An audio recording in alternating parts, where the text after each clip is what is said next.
성서일과 오늘 주연우 5주 말씀 가운데 이사야서 40장에 있는 말씀을 함께 나누고자 합니다. 우리 삶을 살아가면서 고난이 길어지면 인생들은 참 지치기가 마련이죠. 질병이 오래되면 차라리 죽기를 바라는 것이 우리의 심정이기도 합니다. 제가 아는 한 지인 중에도 이 병명조차 알 수가 없는 그런 질병으로 하루하루 견디기 어려운 그런 통증을 겪고 있는 사람이 있습니다. 제가 그 고통을 겪지 않기 때문에 그것이 얼마나 힘든 일인지 감히 짐작조차도 할 수 없지만 그가 늘상 하는 말 가운데 이런 말이 있습니다. 단 하루만이라도 통증이 없이 온몸이 개운했으면 좋겠다. 일을 할 수 없다 보니까 늘 부모님과 형제들에게 신세를 져야 하고, 그래서 항상 미안한 그런 마음밖에 없으니 짐만 되는 그런 자신이 살아서 무엇하나 하는 그런 마음이 든다 라고 하는 그런 이야기를 들으면 참 안타깝기가 그지없습니다. 단기적인 고난이나 고통은 마음을 좀 굳게 먹으면 좀 참아낼 수가 있습니다. 근데 지속적으로 끈질기게 우리를 괴롭히는 질고는 참 견디기가 쉽지가 않다는 거죠. 의학적으로 치료가 불가능한 어떤 암을 지닌 환자들에게 의사가 할 수 있는 최후의 말은 암을, 고통을 가져다주는 적이 아니라 내 속에 깃든 친구처럼 대하라, 그렇게 여기고 살아가라 라고 하는 말입니다. 그래서 그렇게 해야만 그나마 고통을 조금 줄일 수 있다는 거죠. 고통의 원인이 되는 이 암에 친숙해지라 라고 하는 말이 참 매우 가혹하게 들려집니다. 그렇지만 내 몸의 일부로 받아들여야만 치료의 가능성도 좀 더 열리는 것이 사실이기도 합니다. 치료나 치유는 1차적으로 내 속에 있는 가시를 인정하고 받아들이는 일에서부터 시작이 됩니다. 내 몸 안에 아무런 질병이 없다라고 생각하는 사람은 의사를 굳이 찾을 이유도 없겠죠. 코로나가 오래되면서 많은 사람들이 지쳐가고 있습니다. 설사 종식이 된다 하더라도 아마 종종 찾아오는 불청객 같은 그런 감기처럼 우리와 함께 할 것이다 라고 하는 예견도 나오고 있습니다. 오늘 본문의 이사야서는 사실 21절 이하에서 하나님의 위대한 주권과 능력을 찬송합니다. 그런 크신 능력을 가지신 하나님께서 왜 당신의 백성들인 이스라엘 백성들을 구원하지 않는가? 왜 이 바벨론의 포로로 살아가는 고통스러운 삶을 그냥 방치해 두고 계시는가? 라고 하는 질문을 던지고 있습니다. 27절에 보면 이렇게 기록되어 있죠. 이스라엘아, 내가 이르기를 내 길은 여호와께 숨겨졌으며 내 송사는 내 하나님에게서 벗어난다 하느냐. 이 말은 무슨 말이냐 하면 이스라엘 백성들이 오랫동안 포로 생활을 하느라고 힘들고 지쳤습니다. 이 코로나의 그 포로 생활을 하고 있는 지금의 우리와 아마 비슷하리라고 하는 생각이 듭니다. 그들은 자포자기하는 심정으로 이렇게 말하는 것입니다. 하나님이 우리를 잊으셨다. 지금 내가 걷고 있는 길, 지금 나의 형편, 나의 상황이 하나님에게는 보이지 않으시나 보다. 또 내가 법원에 소송을 내는 것처럼 하나님께 내 형편의 어려움을 토로하였는데 하나님은 전혀 눈여겨보시지도 않는구나 라고 하는 그런 말입니다. 저는 이 말씀을 읽으면서 바울이 생각이 났어요. 사도 바울에게도 질병이 있었습니다. 바울에게는 아주 고질적인 질병이 있었는데 성서학자들에 따르면 그것은 이제 간질이나 안질이 아니었을까 그렇게 추정을 하기도 합니다. 정확한 것은 모르겠지만 어쨌든 바울은 고린도후서 12장 10절 이하에 보면 자신의 병이 치료되기를 간절히 바랬습니다. 그래서 하나님께 3번이나 간구했다라고 말합니다. 하나님께 그토록 간절하게 자신의 몸에 든 가시와 같은 그 질병이 떠나가기를 3번씩이나 간구했지만 하나님께서 아무런 응답도 하지 않았다라고 말합니다. 그러다가 마침내 그에게 주어진 응답은 내 은혜가 내게 족하다라고 하는 말씀이었습니다. 그리하여 바울은 자신의 몸에 지닌 가시 같은 그 질병을 두고 새로운 고백을 합니다. 나의 약함이 오히려 은혜요 강함이 된다라고 역설적으로 말했던 것입니다. 이 말은 자신의 고통을 그대로 받아들이기로 한 것입니다. 자신의 약함을 받아들이게 되니까 자연스럽게 스스로 높아지려고 하는 자고함보다는 늘 하나님의 은혜를 구할 수가 있게 되었습니다. 그래서 그것이 오히려 믿음을 굳건하게 하는 아주 긍정적인 요소로 작용하고 있음을 그는 말해주고 있습니다. 우리에게는 과연 이런 믿음이 있는가 한 번씩 생각해 봅니다.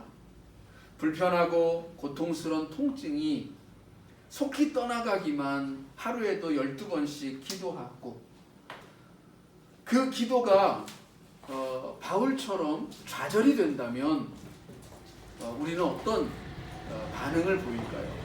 혹 불평과 원망이 우리의 마음의 분노를 자아내게 하지는 않을까 하는 것입니다. 육체의 가시를 안고서도 하나님을 바라볼 수 있는 믿음이 우리에게 있는가? 라고 하는 것을 우리 스스로에게 질문해 봅니다.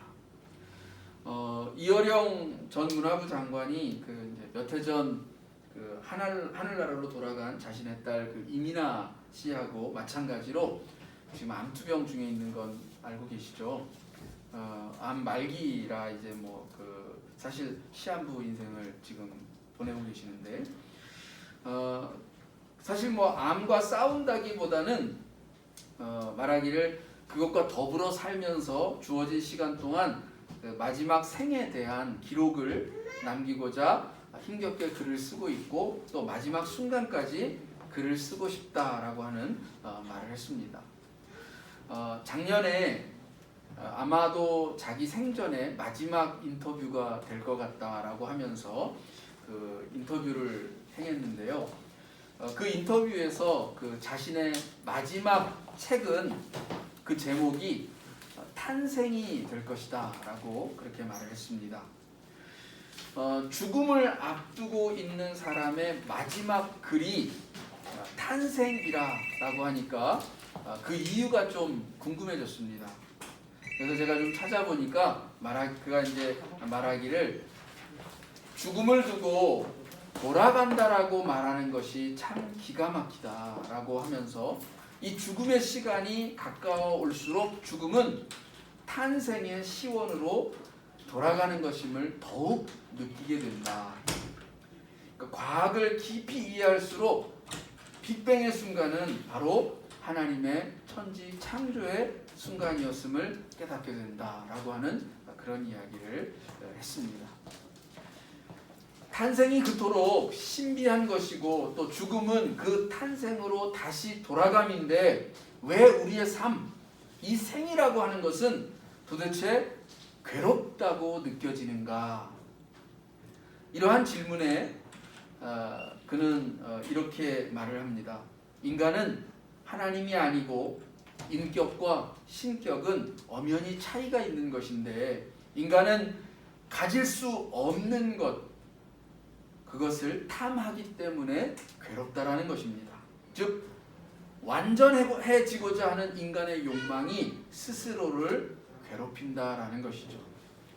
사는 동안 가난도 없고 질병도 없이 그렇게 살 수 있다면, 그리고 나아가 죽음마저도 초월할 수 있다면 인간은 신이 될 것입니다. 하지만 그런 일은 일어나지 않습니다. 일어날 수 없는 그런 일을 욕망하면서 이 질병과 죽음을 받아들이지 못하기 때문에 인간은 괴롭다라는 것이죠. 그런데 이어령 교수는 여기 한마디를 덧붙입니다. 그런 인간을, 그렇게 괴로워하는 인간을, 그렇게 욕망하고 그 욕망이 좌절될 때마다 괴로워하고 있는 그 인간을 하나님은 인간다움으로 용납하시고 구원하신다라는 그런 말이었습니다. 괴테가 쓴 파우스트의 주인공인 이 파우스트를 구원하시는 하나님을 생각해보라 라고 하면서 그렇게 말을 하였습니다. 우리 인간은 본질적으로 욕망하는 존재입니다. 욕망이 없이는 문명도 세계도 생겨나지 않죠. 성경 속에 하나님은 우리의 그런 욕망 자체를 부정하지 않습니다. 그러나 근본적으로 같아질 수 없는 신격에 대한 욕망, 인간이 신이 되고자 하는 그 욕망은 아무리 노력한다 해도 결국은 좌절이 되고 말 것입니다. 우리는 바벨탑 사건을 통해서도 그것을 분명하게 알 수가 있습니다. 중요한 것은 욕망의 한계를 인정하는 것입니다. 인간의 대표적인 욕망 중에 성욕과 물욕을 예로 한번 들어보겠습니다. 성욕은 놀랍고 신비하고 무엇보다 귀중한 생명을 세상 가운데 가져오는 엄청난 일을 가능케 하는 힘입니다. 그런데 이 욕망이 경계를 넘어서면 한 사람의 인격과 생애도 아주 무참하게 파멸시킬 수도 있는 그런 힘이 되어집니다. 물욕 역시 문명의 발전을 가져올 수 있는 자본을 형성하기도 하지만 그것이 경계를 넘어서면 부의 독점과 권력이 되어져서 무수한 타인의 생명을 앗아가는 그런 힘이 되기도 하는 것입니다. 그런 물욕을 이용하여서 투기의 광풍을 일으키고 그 광풍에 휩쓸려서 많은 사람들이 갑자기 길거리에 나앉는 일이 생겨나는 것이죠. 욕망하는 인간이 괴롭다기보다는 욕망이 적당한 범위를 넘어서서 과하게 그리고 엉뚱한 방향으로 흘러가기 때문에 우리 스스로를 괴롭게 하고 타인을 고통스럽게 한다, 이렇게 말할 수 있는 것입니다. 한국에서 요즘에 그 아파트 값이 많이 오르면서 아파트를 사지 못한 사람들이 남들 다 버는 돈을 자기는 못 번다, 그렇게 느껴져서 괴롭고 또 우울하다라는 얘기들이 참 많다고 해요. 또 막 주가가 오르니까 남들은 주식으로 돈을 버는데 자기는 그렇지 못한 것 같아서 빚을 내서 이 주식을 사느라 그 은행의 마이너스 통장과 신용대출 잔고가 거의 바닥날 지경이 되었다라는 그런 뉴스도 들려옵니다. 저는 그런 마음들 그 자체가 이렇게 지금까지 제가 말씀드린 것처럼 잘못되었다라고 그렇게 너무 단정적으로 결론 내리고 싶지는 않습니다. 불가에서는 모든 고통의 근원이 욕망과 집착에 있다라고 하죠. 그래서 때문에 고통에서 벗어나는 길은 일체의 욕망과 집착을 버리는 것이다 라고 말을 합니다. 근데 우리 기독교에서는 인간 고통의 근원은 죄에 있다라고 가르치죠. 그리고 그 죄의 근원은 탐심과 욕망입니다. 근데 그렇게 보면 불가와 그렇게 큰 차이는 없어 보입니다. 그런데 성경은 욕망하는 인간을 부정하지 않는다라는 것입니다. 욕망하는 인간을 오히려 인간답게 그렇게 바라보고 있다라는 것이죠. 다만 그 욕망이 자기와 타인을 죄와 타락으로 이끌 만큼 남용되거나 오용되어지는 것을 경계해야 한다라고 하는 것을 성경은 말해주고 있다라는 것입니다. 그런데 이게 참 어렵습니다. 자, 내가 어떤 것을 욕망하는 그 중간에는, 욕망하고 있는 중에는 내가 지금 하고 있는 것이 투자인지 투기인지 분간이 잘 되지 않습니다. 어디까지가 적당한 선인가를 판단하기가 쉽지 않다는 거죠. 그러다 한순간에 부동산 거품이 꺼지고 실물 경기가 둔화가 되면 물거품처럼 사라져버린 물질로 인해서 거기까지만 욕심을 부릴 걸 하는 후회를 하게 되지만, 그렇게 후회할 때는 이미 늦은 것입니다. 과도한 욕망이 빚어낸 그 고난 속에서 우리 인간의 한계를 깨닫고 하나님을 바라볼 수 있는 그런 믿음을 갖는 것이 말처럼 쉽지만은 않다라는 것이죠. 그래서 이 이사야 선지자의 여호와를 앙망하라라고 하는 이 말씀은 사실 우리에게 좀 더 깊이 있게 다가와줘야 합니다. 인간의 과도한 욕망들은 갖가지 우상들을 만들어냈습니다. 더 많은 것들을 차지하고 싶은 끝없는 욕구가 악마라도 받아들일 수 있도록 만들어 버린 것입니다.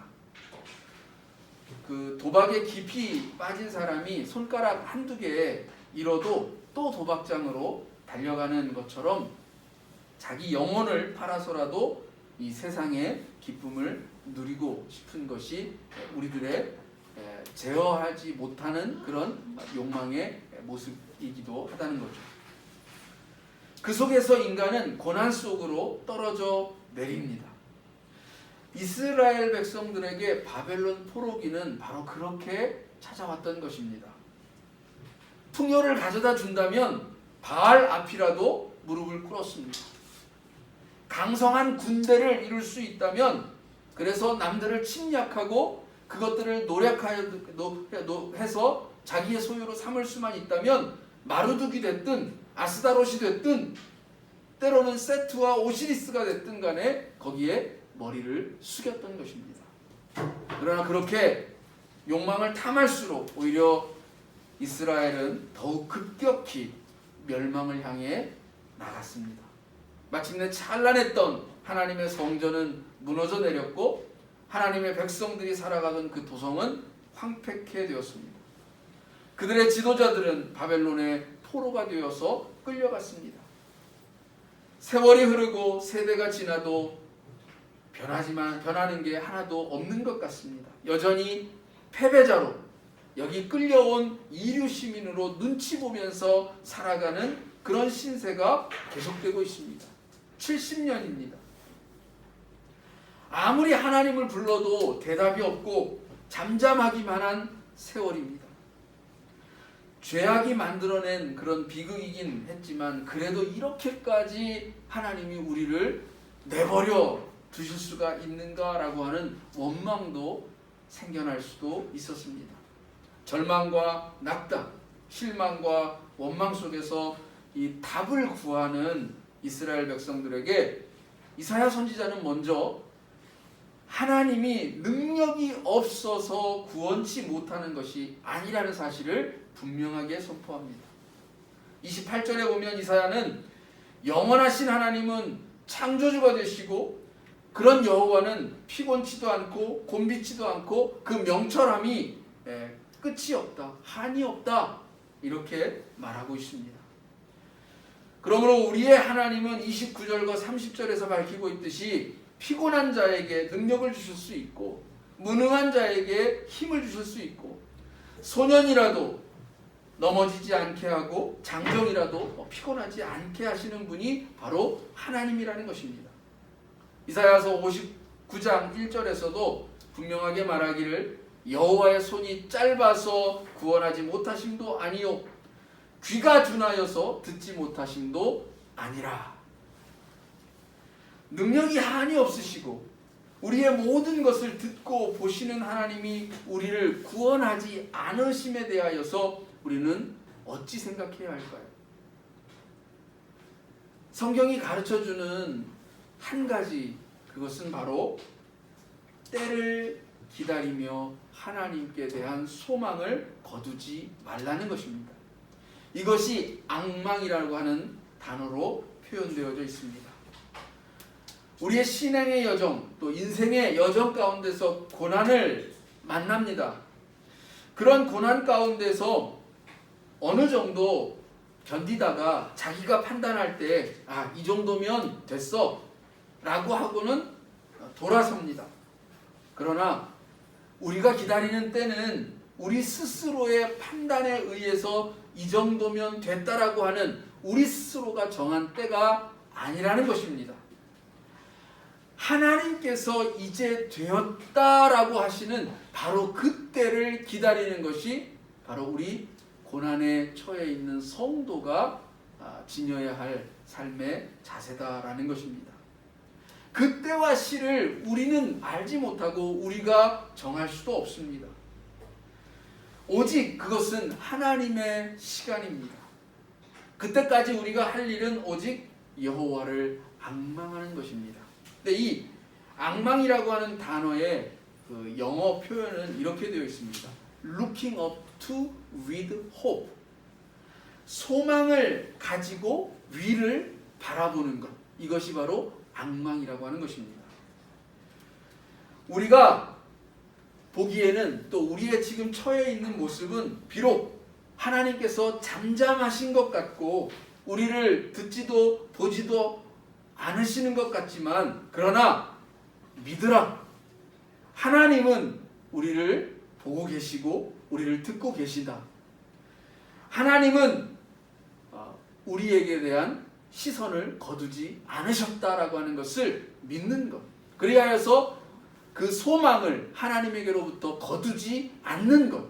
이것을 하나님께서 말씀하는 것이고 이사야 선지자를 통해서 우리에게 들려주시는 말씀인 것입니다. 그렇게 여호와를 앙망할 때에 분명 때가 되면 독수리의 비상함과 같이 날개를 치며 올라가는 그런 날이 이를 것이라고 말합니다. 뛰어도 곤비치 않고 걸어도 피곤치 않는 날이 우리에게 주어질 것이라는 거죠. 여러분 믿으십니까? 새끼 독수리가 비상을 하기까지는 그 날개가 성숙하여질 때까지 기다릴 필요가 있습니다. 또한 아직 연약하고 어린 독수리라고 해도 독수리는 독수리다라고 하는 사실을 잊지 말아야 합니다. 우화 중에 이런 게 있죠. 독수리 둥지에서 알이 하나 굴러서 닭 둥지에 떨어졌습니다. 근데 그 속에서 이제 깨어났는데 자기가 독수리인 줄은 이제 까맣게 잊은 채로 닭인 줄 알고 살았어요. 어느 날 우연히 산꼭대기에 이르렀을 때 자기의 날개가 닭들과는 다르다라고 하는 사실을 알아챘습니다. 그래서 이내 자기가 날 수 있을 것이다라고 하는 그런 꿈을 꾸게 되었고, 마침내 산비탈 아래로 몸을 던지고 날개를 펄럭이자 비상하는 그런 자기를 발견했습니다. 그는 큰 소리로 이렇게 외쳤습니다. 그래, 나는 독수리였어. 여러분, 저와 여러분은 하나님의 자녀입니다. 고난 속에서 혹 그 사실을 잊어버리시지는 않으셨기를 바랍니다. 다시 하나님을 향한 소망을 두고 주를 앙망하며 주의 비전을 꿈꾸시기 바랍니다. 그리고 마침내 저와 여러분도 저 독수리처럼 소리치게 될 것입니다. 그래, 나는 하나님의 자녀였어. 아멘. 기도하시겠습니다.